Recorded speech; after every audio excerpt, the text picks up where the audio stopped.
The meeting of the Clarksville-Montgomery County Board of Education will come to order. We'll now all stand for the Pledge of Allegiance and a moment of silence. I pledge allegiance to the flag of the United States of America and to the republic for which it stands, one nation, under God, indivisible, with liberty and justice for all.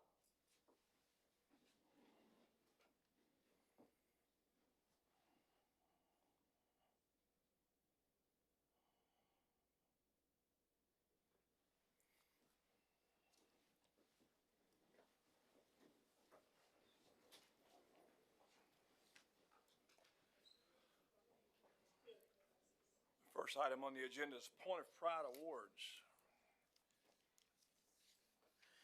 Good evening, Board. In this season of thanks, I am so thankful and proud to present several Point of Pride recognitions this evening. We will start with honoring our first ever TMSAA cross-country state champions at the middle school level, first time in CMCSS history. If Avery Young from Northeast Middle School and Jaden Lowry from Richview Middle School could please come forward along with their coaches and administrators. And I do want to note here, we're still going to honor the celebrations, but with the timing of this being right before Thanksgiving break, I know there are several who are probably already heading out of town. So if they're not here, we'll still have their administrator come up and accept their certificates, and I will read their honor. So at the TMSAA State Championship cross-country meet, Jaden earned 5th place in the state, and Avery earned 6th place in the state. Congratulations on these terrific achievements and for well representing CMCSS. All right, next, if the Richview Middle School volleyball team, along with Coach Geringer, Coach Jefferson, and Coach Cole and Richview administrators could please come forward. And there are several, and I'm going to apologize right now if I mispronounce any names, but I do want to read everybody's name who's on the team. Jalen Banks, Trinity Kano, Olivia Cole, Izzy Darnell, Savannah Elledge, Emery Fleener, Caitlin Hawk, Aliyah Jefferson, Zoe Malote, Candace Parker, Gwendolyn Pokrasinski, hope I got that right, Amanda Reeves, Jocelyn Woods, Oakley Baltadonis, Alara Devon, Ella Hansen, Lyndon Hausman, Sarah Hawkins, Evelyn Hudson, Helen Parra, Natalie Pugh, Ava Ribeiro, Kylie Sharp, Peyton Smith, Molly Wolford, Taryn Clark, Lindsay Griffin, Annabelle Mann, Riley Minshew, Azaria Villanueva, Kara Wheeler, and their manager, Honesty Kane. The Richview Middle School volleyball team was the Area 13 Section 3 champions and earned 6th place at the TMSAA State Volleyball Tournament. Congratulations, team.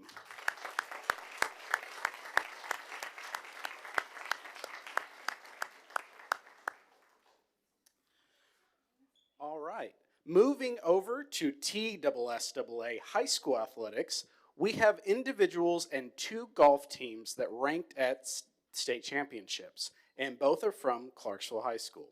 I did receive an email that the girls golf team would not be able to join us tonight, and I just want to make sure no one is here. All right, but we're still going to honor them. The Clarksville High School girls golf team comprised of Zoe Phillips, Haley Hagewood, Mackenzie Hightower, and Lily Hyams, under the leadership of Coach Robichaud and Coach won 5th place in the TSSAA Division I Class AA State Tournament. Congratulations.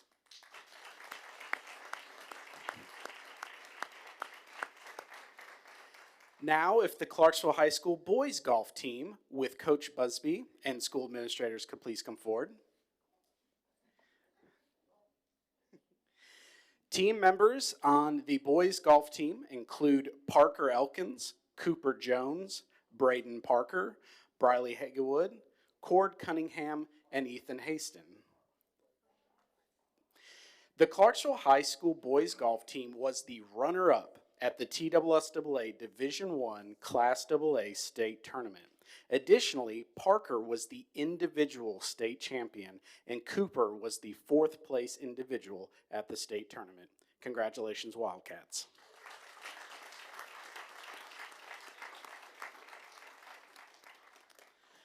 All right.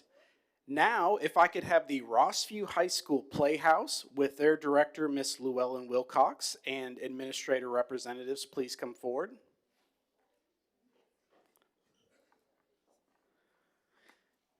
The Rossview High Playhouse is comprised of Gavin Weddington, Jeremy Annell, Ezekiel Michael, Sean Ireland, Ethan Smith, Elena Zimmerman, Olivia Piaciak, Katie Stafford.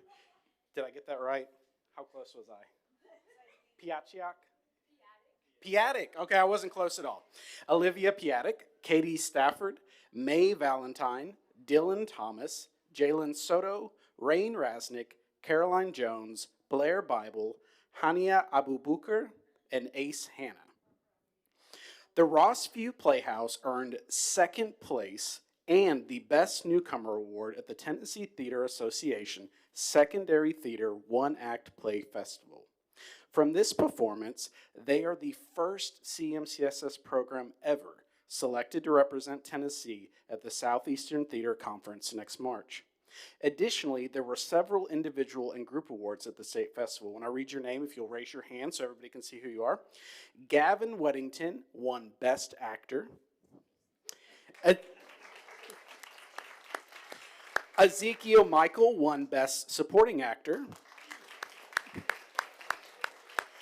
And Elena Zimmerman, Katie Stafford, and Jeremy Annell were named to the All-Star cast. Congratulations to the Rossview Playhouse.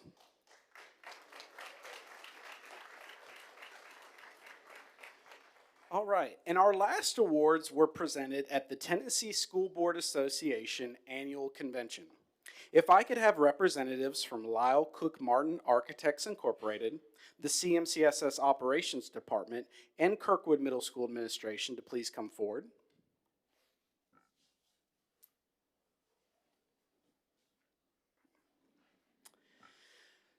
So we're very proud to announce that Kirkwood Middle School won the TSBA 2023 School of the Year Award for new middle school construction. As you all know, if you've seen it, it is a beautiful facility that has tremendously helped relieve capacities at our middle schools. And we appreciate our partnership with Lyle Cook Martin Architects, as well as the support from the school board, the Montgomery County Commission, and our entire community to make the project possible. Thank you and congratulations on this honor.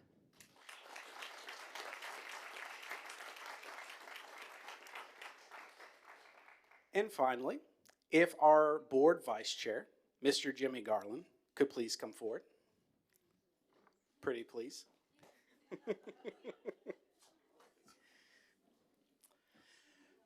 Mr. Garland was named to the Tennessee School Boards Association Scholar Circle for achieving a level 5 and attaining over 900 boardsmanship points in the TSBA Boardsmanship Award Program. This is a very prestigious honor, and we congratulate you, Mr. Garland, on achieving this honor.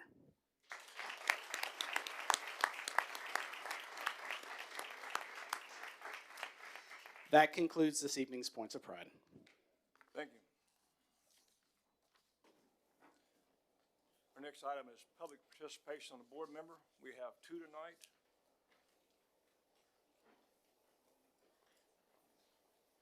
Miss Mary Richards, if you would make your way to the podium.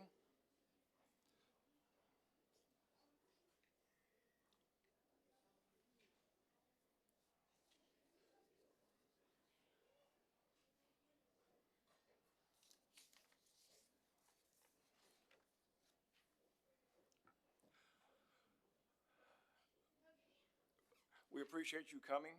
There's a button to the left of that microphone. You'll need to push it down till the light turns red so everybody can hear you. Maybe to the right. There, right. You're on now. Okay. There's a timer set that'll show you when you're running out of time. The light will start to flash when you're getting within a minute. Okay, not my favorite thing to do. Standing.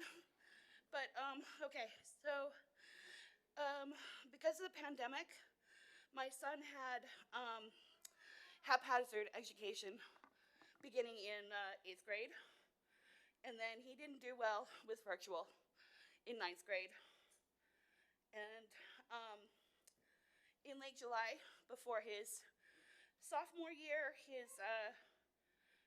was airlifted to Vanderbilt with critically low blood levels, and then he spent 3 weeks at the hospital getting stabilized and diagnosed with Crohn's disease. When he was released, he was on high doses of immunosuppressants, and so he was on homebound services. And by the time he did that for like 6 weeks. By the time he finally joined his classmates at CHS in person for the first time, he was badly behind. But by the time my son turned 17, he transitioned to the adult high school program at the recommendation of Tanya Sherman at CHS. And he started that program in April and finished in October.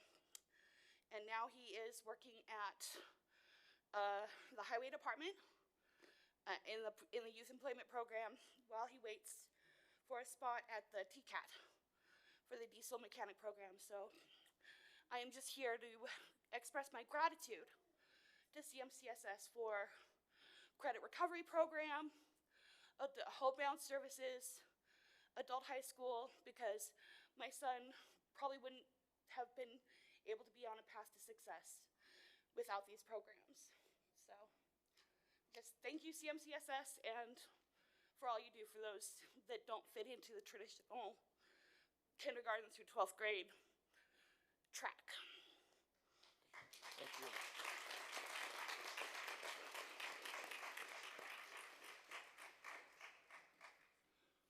Ms. Ramus, I'm not sure I can say your full name correctly, so I'm not going to try.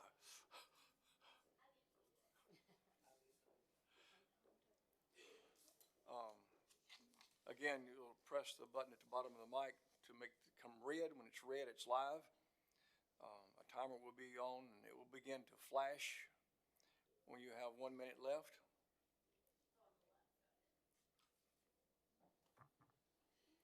Okay, nice. It gives me 5 minutes there. It's pretty good. So, I believe that speech was super passionate and really great, and I was really moved by that. So, yes, thank you guys for everything that you do. Before I go into this, I really have a request based on a strong community need. I would like for an additional Spanish immersion program to be added around District 4, which would be on the Woodlawn, Minglewood side of Clarksville. I believe that their access to the current Spanish immersion program is very limited. The housing in that area has, as you probably know, as you guys have probably known, has gone up a whole lot. And so I feel like it's not made as available to lower income families that could be served on the side of District 4. And I've also employed a survey just within a 5-mile radius of where I currently live, which is closer to that side, where I've had 20 families say that they would absolutely sign up for a program like that. I would love to see the program start just as it started in Barksdale, where it currently is at, where they just employed 2 kindergarten classes, and now that's gone up to 5th grade. So there's obviously a lot of success in the current program that they have employed. And yeah, I mean, I would, there's a whole lot of background that I probably don't have enough time to sit here and go through, but just a little bit of personal side to me. I am a mother of a 4-year-old. I am Hispanic, as my name probably yells. Alejandra is how you say it. And I believe to have Spanish as a second language is just an amazing thing to have, and I feel like it's a great opportunity, and serves to you all throughout your life. And so I believe that the community in District 4 should be allotted that opportunity as well. And that's all I'll give you guys for Thank you now. for your comments. Thank you.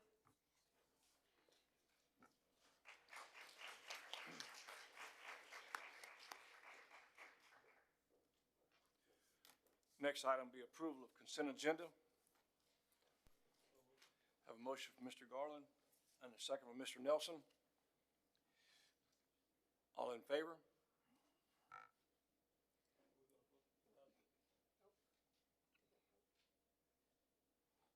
I forgot the new system. Discussion is closed. Please open the vote.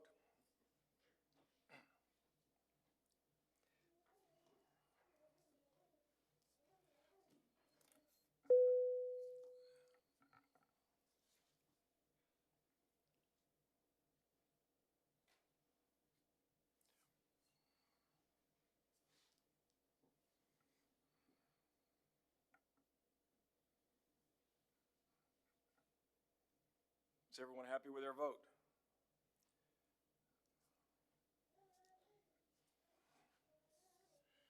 Please close the vote. Motion passes 6-0. It's 5-0, or with an extension, is that correct?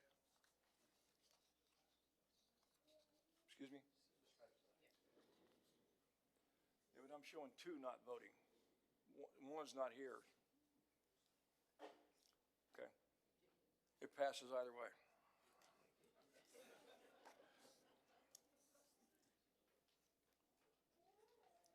Next item, policy monitoring. Dr. Vetter. Board, please find in your board packet information on Executive Limitation 5, Financial Administration. This executive limitation has 12 compliance expectations to ensure the Director of Schools shall not cause nor allow fiscal jeopardy or a material deviation from the annual budget or budget policy adopted by the Board. All revenues are scheduled to be spent in accordance with the approved budget. No funds have been borrowed to date for the current fiscal year without approval, nor have funds been expended from the fund balance without authorization. The actual ending fund balance will always be greater than the required 3% based on current levels of revenue and expenditures. Payrolls are processed per the published calendar. All other obligations are paid in a timely manner. Purchases are made consistent with state and district procurement codes. Sufficient internal controls are in place as documented in the annual financial audits. In addition, all board accounts are audited annually by the State Comptroller's Office. Likewise, individual school accounts are audited per a contract with the certified public accountants, and receivables are pursued as appropriate. Updates regarding revenue collections, rising costs, and capital projects are provided to the board through work sessions. To conclude, any proposed changes to the budget are approved by the board and county commission, and quarterly financial reports are provided to the board and county commission. Chairman Griffey, this concludes Executive Limitation 5, Financial Administration. Is there a motion to accept the report? Have a motion from Mrs. Pace, a second from Mrs. Berry. Is there any discussion? Seeing none, discussion is closed. Please open the vote.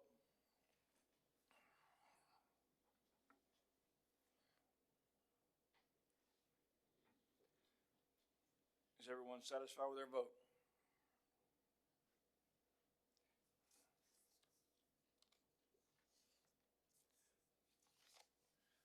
Please close the vote.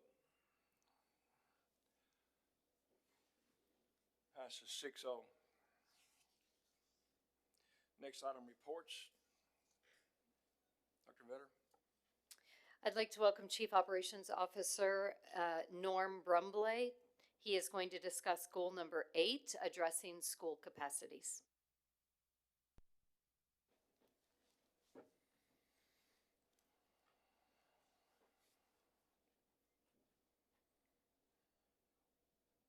Good evening, Board. It is my honor to once again stand before you and update you on our strategic work under improving efficiency and effectiveness. In my presentation, we'll be focusing on strategic goal number 8, addressing school capacities. I will begin with this graph that most of you have seen before. I can't emphasize this enough. It tells the story. This is our 30-year historic growth. It tracks the 40th day enrollment from 1980 to present. And presently, we're at approximately 39,398 students. This may vary from year to year, but it has always been positive. And I would note that 3 of the last 5 years have been over 1,000 new students. Our 30-year average growth is approximately 667 new students per year each year. The Leaf Chronicle in July had an article that stated that Clarksville was the fastest growing city in Tennessee in 2022, and we outpaced Murfreesboro by 339 new residents. But just this month, Clarksville Now had an article claiming that Clarksville was among the 25 fastest growing cities in the U.S. over the last 5 years. Now, it might interest you to know, just for perspective, that there are over 109,000 cities in the U.S. I Googled it, so we know it's true. Ours is in the top 25 fastest growing cities of 109,000 cities across the U.S. Growth estimates indicate that CMCSS will likely reach 53,000 students by 2040.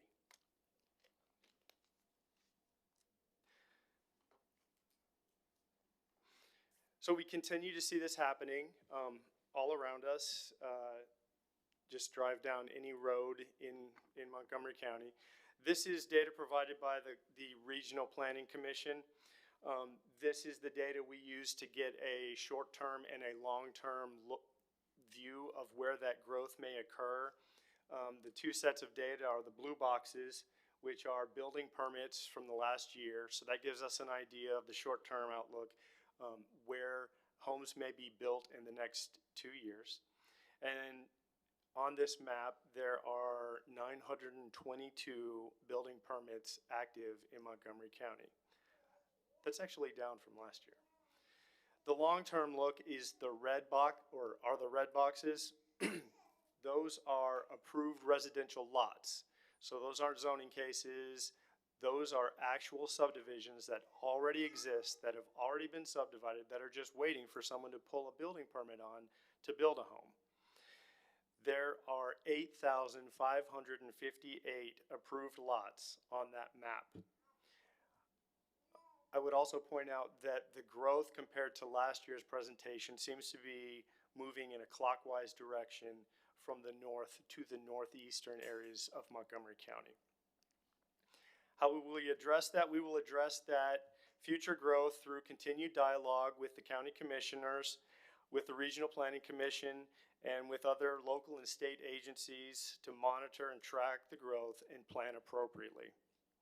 It is a goal of the operations department to have capacity for every student to be in a permanent classroom. Now I'd like to show you how that's going. This is a map of Montgomery County middle and high school zones. There are several pieces of information on each school zone. The top number is the middle school percent capacities. The bottom number is the high school percent capacities. The first number is the building capacity. The second number is the capacity with portables. And then the third number in parentheses in blue, that's the number of portables on each campus. There's also color coding for each. So red is over 100% utilization. Orange is between 90 and 100% utilization. So that's when we start paying attention. Green, that is between 70 and 90% utilization. That's where we want to be. Our stated KPI target is 85%. What this says is that for middle schools, last year we opened the award-winning Kirkwood Middle School, and this community was able to see the positive impact of our collaborative process. The average middle school utilization is approximately 91% this year, and we haven't been in this good a shape since shortly after the opening of West Creek back in 2007. This year we opened Kirkwood High School, and things have shifted from red last year to mostly green this year. I will point out that Kirkwood High School is showing up in purple. We believe as a result of many high school students taking the waiver to stay in their current school. And CHS is also a little higher than projected, basically for the same reason, students choosing to stay at their zone school. Our KPI target, as I mentioned, is 85%. On average, high schools are at 86% capacity, like the middle schools were last year. Our biggest struggle by far is in the elementary schools. This is a similar map of Montgomery County showing elementary school boundaries and percent utilization for each elementary school. What this map indicates is that on average, elementary schools across the district are at 97% total capacity, with 9 elementary schools above 100% utilization, those being mainly in the north and northeastern areas of the county. We are currently utilizing 96 portable classrooms on elementary school campuses. Our last elementary school, you'll remember, was Oakland Elementary School 9 years ago. In the meantime, we have constructed 6 12 classroom additions at Barker's Mill Elementary School, Minglewood Elementary School, Oakland, Rossview, West Creek, and coming soon at Barksdale Elementary School. Surely you've driven by and you've seen that beautiful addition. We've gained 72 classrooms through this method and over 1,500 new student seats to meet localized growth. So we've built more than an elementary school's worth of capacity in those addition projects since Oakland. However, continued growth is driving the need to build additional elementary school capacity. So we will begin this by as soon as possible, once again on the Kirkwood campus. This is a recent aerial image of the Kirkwood campus. In 2020, a plan was approved by the County Commission for a new 3-school complex to address growth throughout the district. It was an intergovernmental partnership, and in 2022, the award-winning Kirkwood Middle School was open. It introduced our 8th middle and high school feeder system to Montgomery County. In August of 2023, Kirkwood High School opened. And down in the lower right-hand side of the area of that image is the Kirkwood Elementary School construction site. It is currently approximately 20% complete. Footings are being completed. Walls of the kitchen and gymnasium are complete. Slabs throughout the building are underway. Underground utilities and site grading continues. It is on target for an August of 2024 opening. It's a $52 million investment with a capacity of almost 1,100 students. So CMCSS continues to partner with the County Commission and the Regional Planning Commission to address capacity needs associated with our community's growth. Currently, we are also pursuing through the Joint Land Acquisition Committee the next phases of construction following the opening of Kirkwood Elementary School. So I'd like to talk about what the opening of almost 1,000 or 1,100 new seats will look like in our community. So as we work to place students in this new building and balance enrollments across the district, a rezoning will likely occur in 2 phases.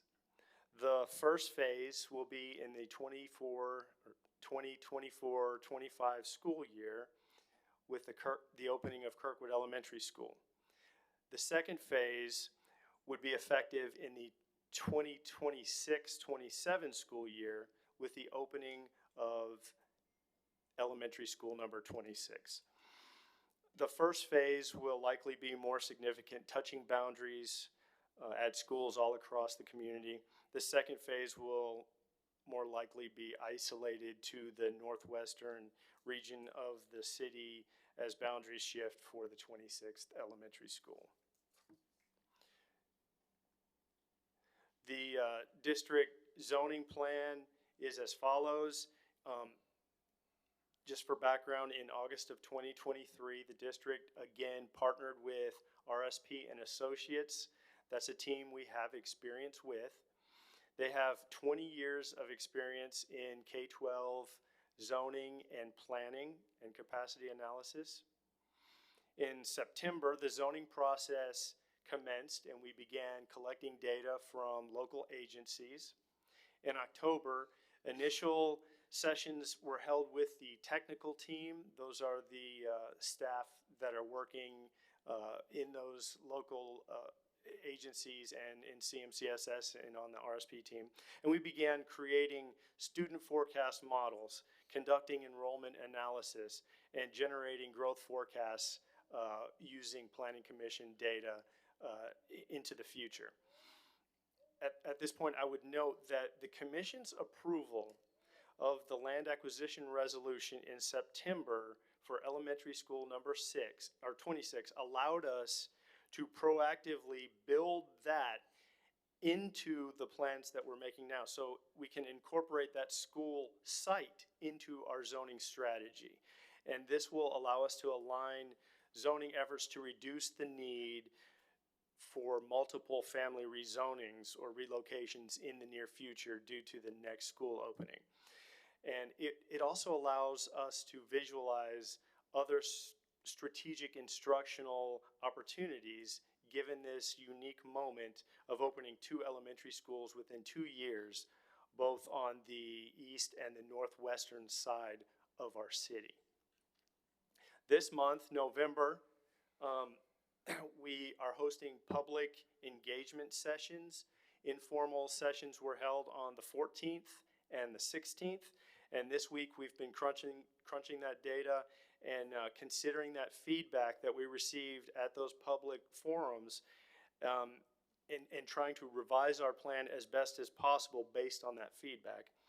We also have a formal public hearing on the 27th plan, so that's next Monday, I believe. On December 12th, we would like to have a zoning recommendation for the board to consider. And on January 2nd of 2023, we are planning to host a public hearing on that recommendation and then followed by revisions as necessary and beginning of communication pending final board vote and approval on that recommendation. Next, I'll focus on our current construction planning and capacity delivery process. With the successful delivery of Kirkwood High School and the award-winning Kirkwood Middle School, both on time and on budget, we are currently working on Kirkwood Elementary School. It is well underway, approximately 20% complete. And we are also working on land acquisition for the next elementary school in zoning region 2, codenamed Elementary School number 26. Our future building program, everything that we're working on right now is inside that red box. And that indicates that we're also working on an elementary school in regions 1 or 2, the border of regions 1 and 2, where we will need land sometime in 2025. We're looking at an elementary school in Region 4 where we would need land sometime in 2028. We're looking at a middle school in Regions 1 or 2, somewhere along the border, where we would need land sometime in 2030. And we're looking at a high school in Regions 1 or 2 where we would need land sometime in 2031. Now I'll highlight the process we're using to solve that. Representatives from multiple agencies are tasked with this challenge. School board members represent the school board on the Joint Land Acquisition Committee. There are county commissioners. There are representatives from the Regional Planning Commission, the IDB. The county highway director sits on that team, the city street department, the mayor and his staff, and CMCSS staff all work to guide this search. The search is based on the growth and capacity data that we just previewed. And right now, their focus is on Elementary 26. Elementary 26 is the area inside that purple circle on the map. Funds were approved and final negotiations are underway on that piece of land. So we're very excited about that. We're moving forward. We're also looking at 3 schools, possibly a complex in Regions 1 or 2 that is depicted in the orange and yellow circles on that map. So those are the next areas that the Joint Land Acquisition Committee is focused on. And then the final phase of this current building program is an elementary school in Region 4. That's in the green box south of the Red River. Now I'd like to give you a quick update on elementary school number 26. So the Joint Land Acquisition Committee convened in January of 2022. And they initiated the search in that purple circle that we saw on the previous slide for suitable land in March of 2022 and narrowed down options in June and July. In October, they identified a site. We presented a resolution to purchase that site on August 24th of 2023, and on September 11th, 2023, the county commissioners unanimously voted to approve the funding resolution for site acquisition for that new elementary school. At this time, we're finalizing our due diligence. We're completing our geotechnical engineering surveys. We're doing our final site evaluations and finalizing our negotiations with the landowner regarding the price contingent on those site evaluations. We are hopeful that we can begin the design process in spring of 2024 and construction in early 2025. This is the collaborative effort aiming to secure the best value for educational needs amidst substantial population growth. The takeaways here are that we continue to grow at an average of almost 670 new students every year.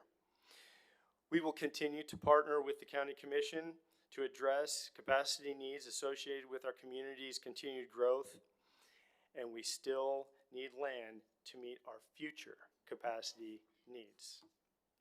Finally, I'd like to take a minute to update you on some information we looked at this time last year. With all of the continued growth, this is a list of 13 school-focused city sidewalk projects that were approved by the City Council. This represents $6 million in approved funds, city funding. It includes approximately 19,500 feet of new sidewalk around schools. It impacts 16 schools.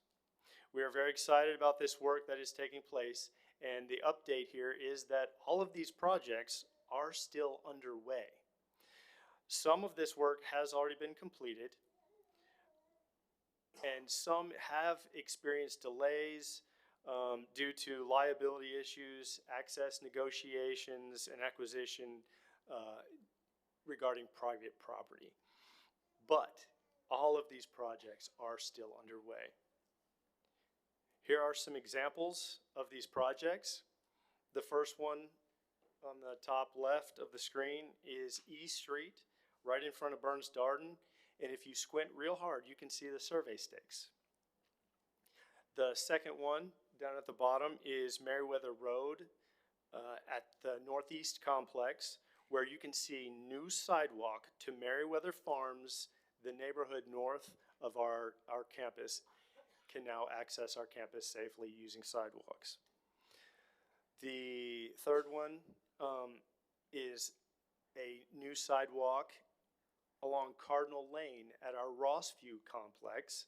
And this new sidewalk connects the Page Estates neighborhood to our campus, providing safe access to those students.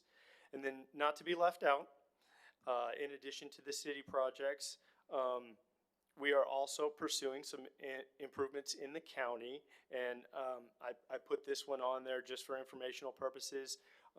This is actually something that Mr. Mayberry was instrumental in helping us identify. This is Clearfont Drive near our East Montgomery campus, and this is a possible access to Poplar Hills, the Poplar Hills community from the East Montgomery campus. Similar to what the city has faced, we're in discussions with the Regional Planning Commission and the Highway Department regarding liability concerns and regarding private property issues. But we are working on a solution to these legal issues and identifying potential acquisition costs now ahead of budget time if necessary. So this concludes my report on Goal 8, addressing school capacities. Are there any questions?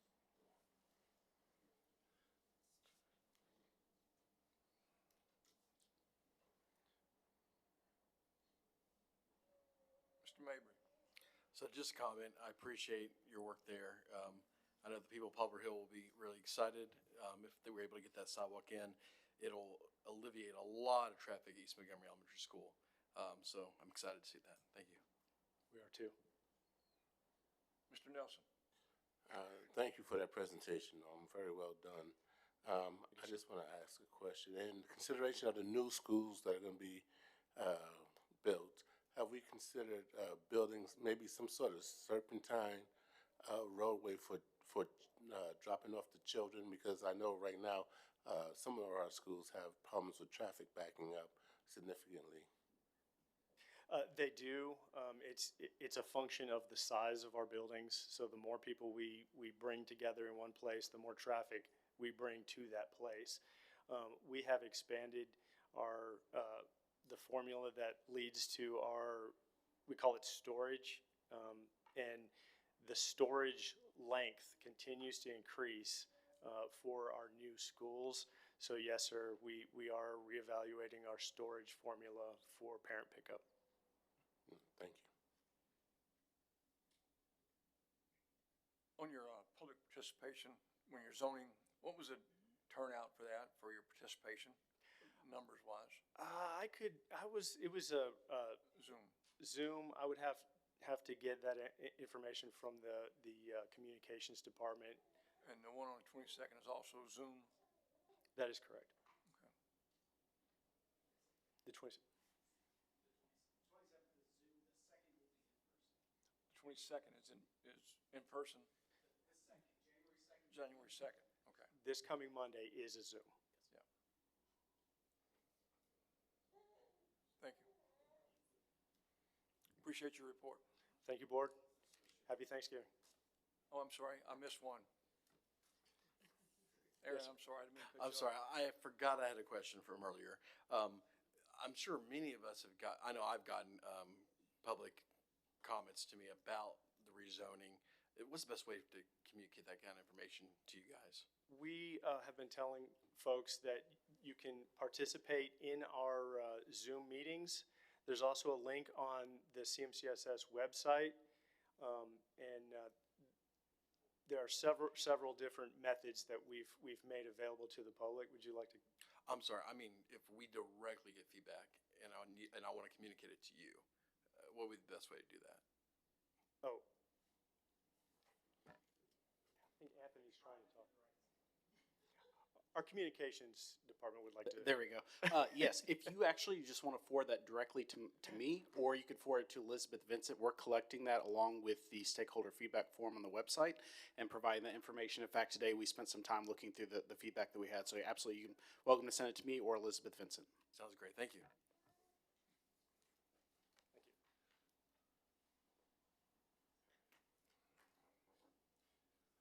Next item is comments before Campbell School Liaison Officer.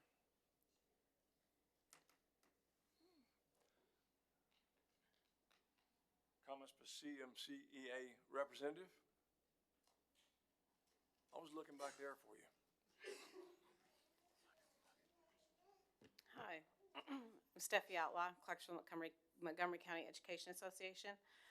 November, the time of the year when we look forward to cooler weather and gathering with those we care about. Really, there's a lot to celebrate in November. American Education Week and Thanksgiving.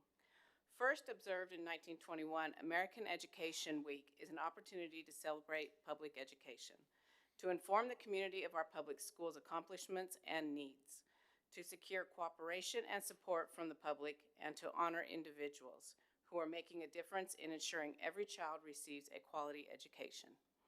We know Thanksgiving to be a time of togetherness and gratitude, and American Education Week should be as well. During this American Education Week, the Clarksville-Montgomery County Education Association acknowledges a fundamental truth. Communities are only as good as their schools.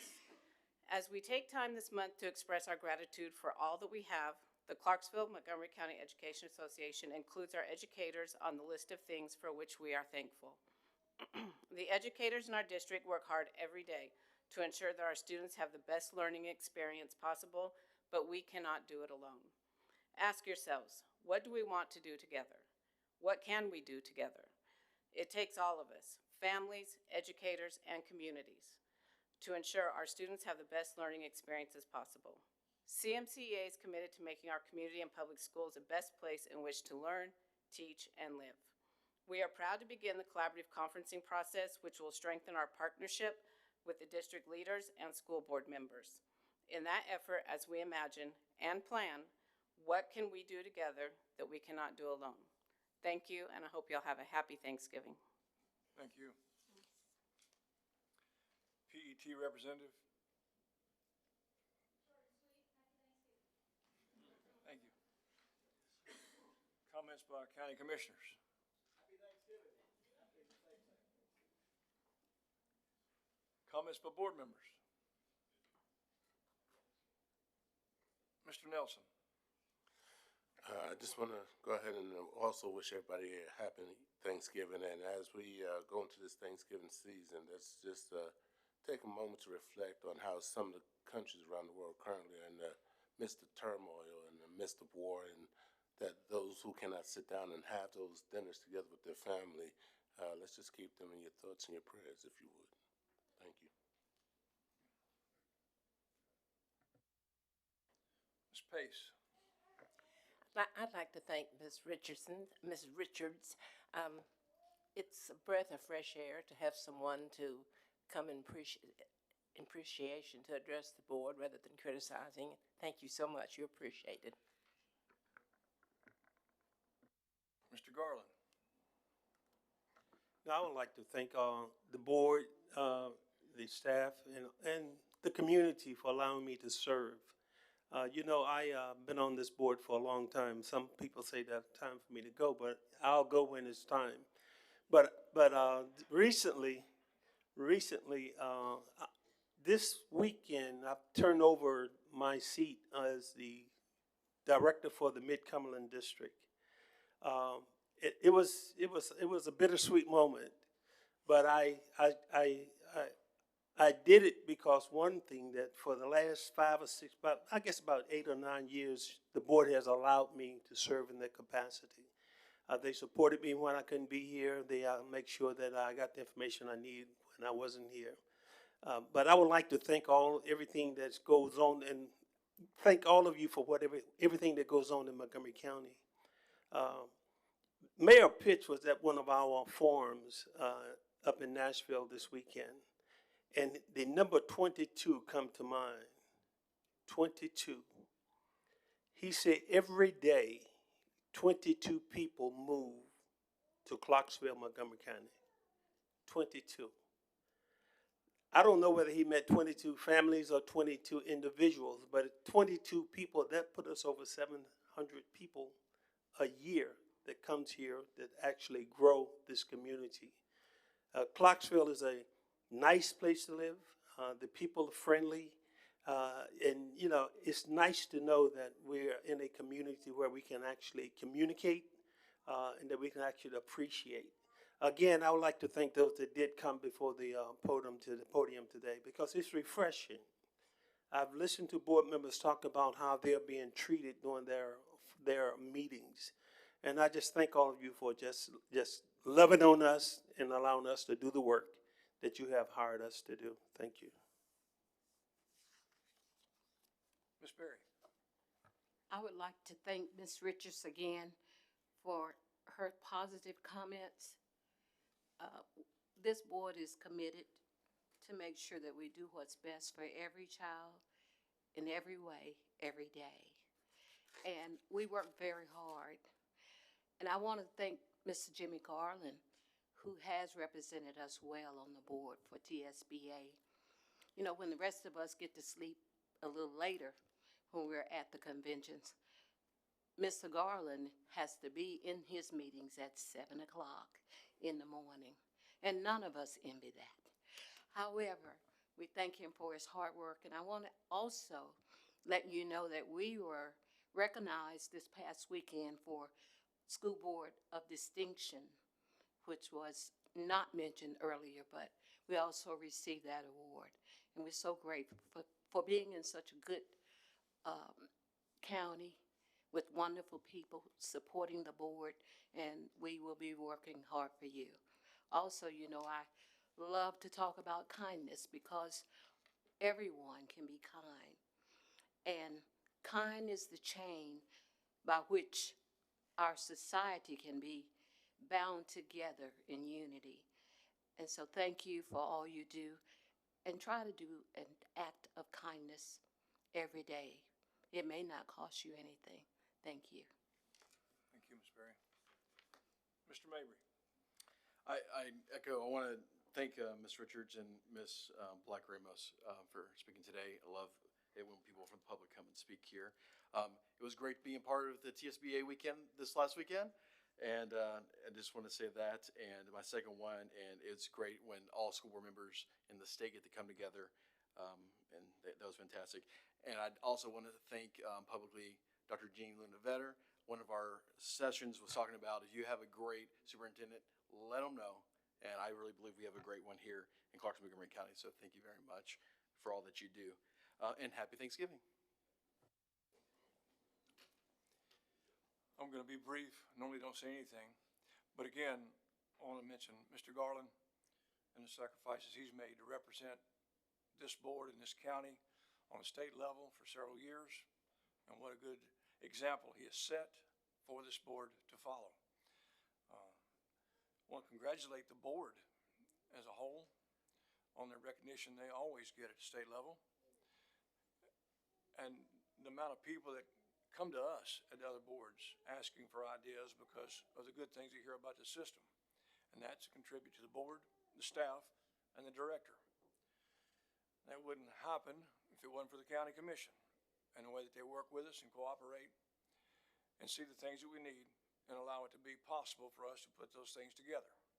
So we're grateful for all that, especially grateful for the staff, the teachers that are on the front line, the custodians that are on the front line, the bus drivers, the aides, the cafeteria workers, and I hope I don't leave anybody out.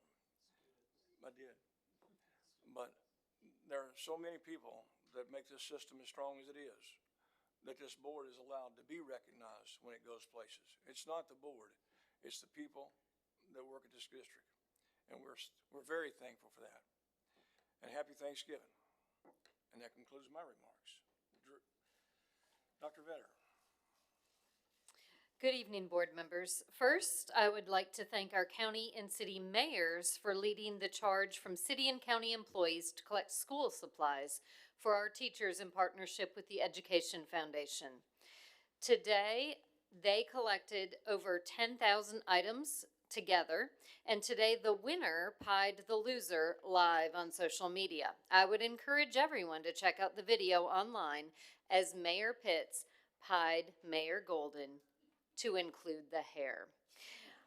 I cannot show our appreciation enough for these leaders who are such amazing partners for our school system, where they make our teachers, faculty, students the real winners.